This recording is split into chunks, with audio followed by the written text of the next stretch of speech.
തൈര് മസാലക്കറിയാണ് ഉണ്ടാക്കുന്നത്. അതിന് ആദ്യം ഒരു പാത്രം ചൂടാക്കാൻ വെച്ച് പാത്രം ചൂടായി കഴിയുമ്പോൾ അതിലേക്ക് ആവശ്യത്തിന് എണ്ണ ഒഴിച്ച്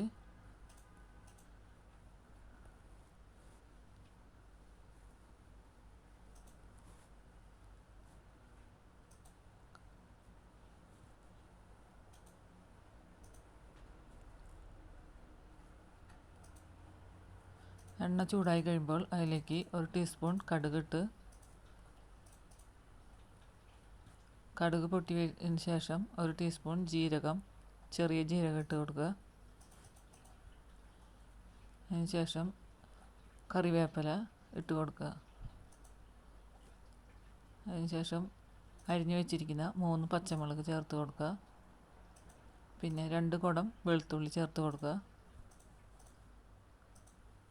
2 കുടം വെളുത്തുള്ളി ചെറുതായിട്ട് അരിഞ്ഞ് ചേർത്ത് കൊടുത്ത് നന്നായിട്ട് വഴറ്റിയെടുത്തതിന് ശേഷം അരിഞ്ഞു വെച്ചിരിക്കുന്ന ഒരു സവാള ചേർത്ത് കൊടുക്കുക. നന്നായിട്ട് വഴറ്റിയെടുക്കുക.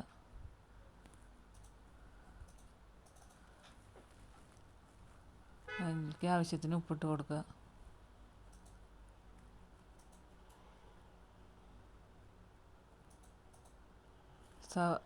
സവാള നന്നായി വഴറ്റി വന്നതിന് ശേഷം ഒരു ചെറിയ കഷ്ണം കായം പൊടിച്ച് വെച്ച് ചേർത്ത് കൊടുക്കുക.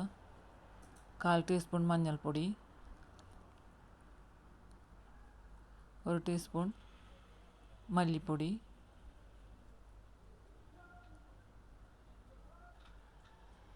1/2 ടീസ്പൂൺ എരിവുള്ള മുളക് പൊടി,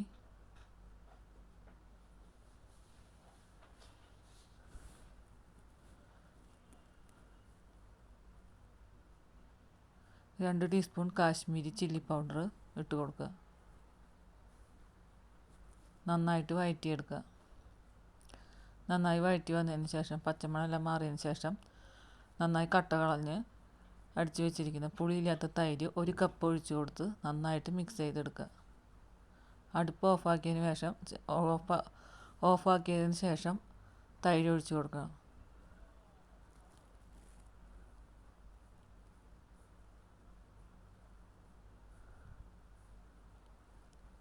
തൈര് മസാലക്കറി റെഡിയായി.